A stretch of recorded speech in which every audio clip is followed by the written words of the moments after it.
Rod से पीटा गया, पेशाब किया गया।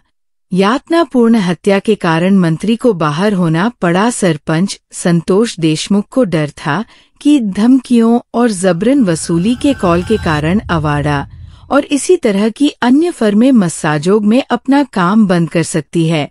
9 दिसंबर को महाराष्ट्र के बीड के एक गांव के सरपंच संतोष देशमुख का अपहरण कर लिया गया। उन्हें घंटों तक प्रताड़ित किया गया और उन्हें मृत समझकर छोड़ दिया गया। उनकी हत्या के बाद की जांच में पता चला कि उन्हें रॉड से पीटा गया और उनके साथ अकल्पनीय क्रूरता की गई।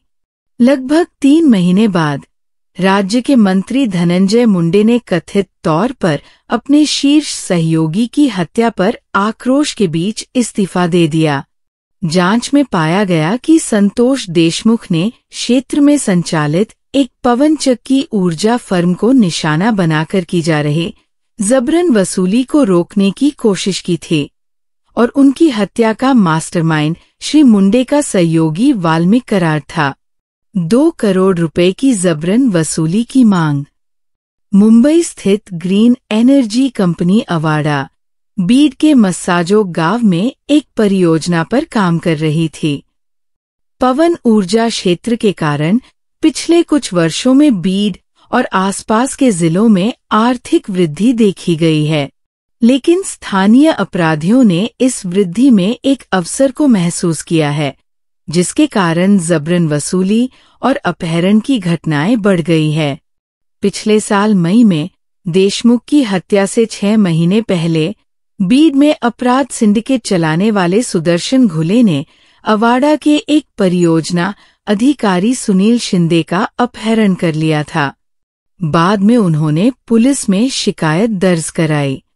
पुलिस के अनुसार हत्या के मामले में एक अन्य आरोपी विष्णु चाटे ने श्री मुंडे के सहयोगी और स्थानीय राजनीतिक दिग्गज वाल्मीकि कराड़ के कहने पर अवाड़ा के अधिकारियों को फोन किया और 2 करोड़ रुपए की मांग की। अधिकारियों को धमकी दी गई थी कि अगर उन्होंने भुगतान नहीं किया तो कंपनी को परिचालन बंद करने के लिए मजबूर होना पड़ेगा। संतोष देशमुख एक स्थानीय नायक। स्थानीय सरपंच संतोष देशमुख को डर था कि धमकियों और जबरन वसूली के कॉल के कारण अवाड़ा और इसी तरह की अन्य फर्में मस्साजोग में परिचालन बंद कर सकती हैं और इससे स्थानीय निवासियों की आजीविका प्रभावित होगी। इसे रोकने के लिए दृढ़ संकल्पित होकर उन्होंने घुले का सामना किया। हत्या से 3 दिन पहले 6 दिसंबर को घुले और अन्य लोगों ने स्थानीय कार्यालय में अवाड़ा के कुछ कर्मचारियों की पिटाई की। संतोष देशमुख और अन्य लोग मौके पर पहुंचे और इसे रोकने की कोशिश की। पुलिस के अनुसार आरोपियों को लगा कि संतोष देशमुख उनकी योजनाओं के आड़े आ रहा है और उन्होंने उसे खत्म करने का फैसला किया। हत्या के मामले में मास्टरमाइंड नाम के वाल्मीकि कराड़ ने कथित तौर पर अन्य आरोपियों से कहा कि जो भी जबरन वसूली की कोशिश में आड़े आए उसे खत्म कर दें।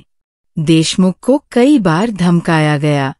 जब वो नहीं माना तो 9 दिसंबर को उसका अपहरण कर लिया गया और उसकी हत्या कर दी गई।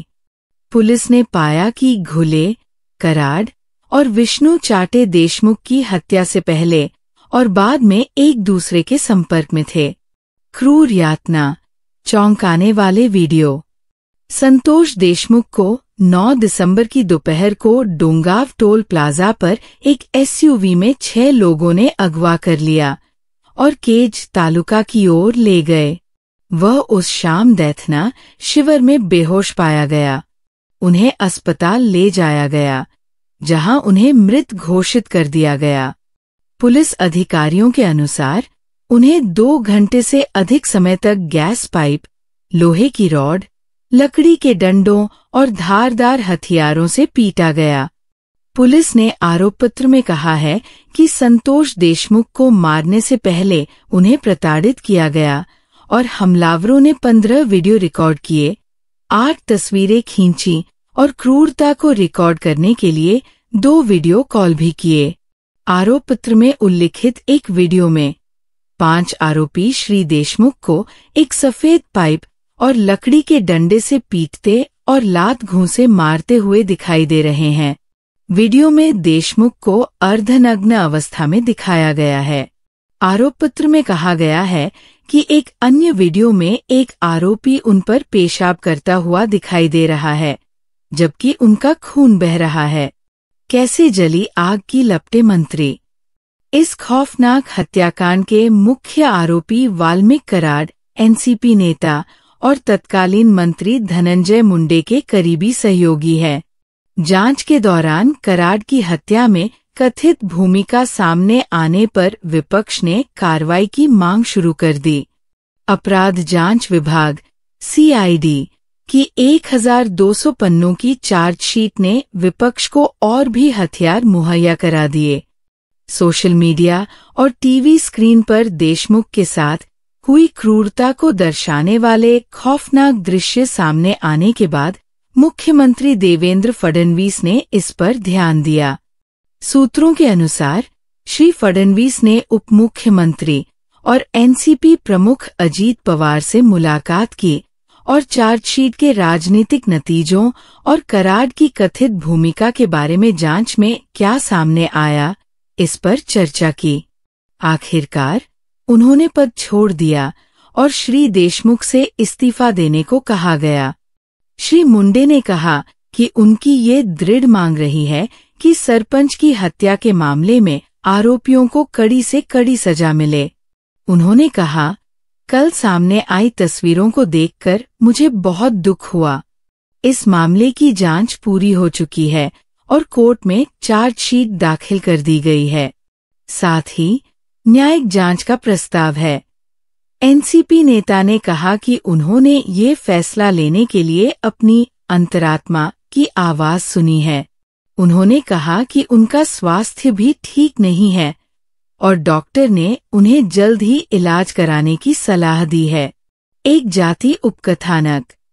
संतोष देशमुख की हत्या और उसके परिणाम मराठवाड़ा क्षेत्र में जटिल जातिगत राजनीति की पृष्ठभूमि में भी सामने आते हैं, जिसमें बीड भी शामिल है।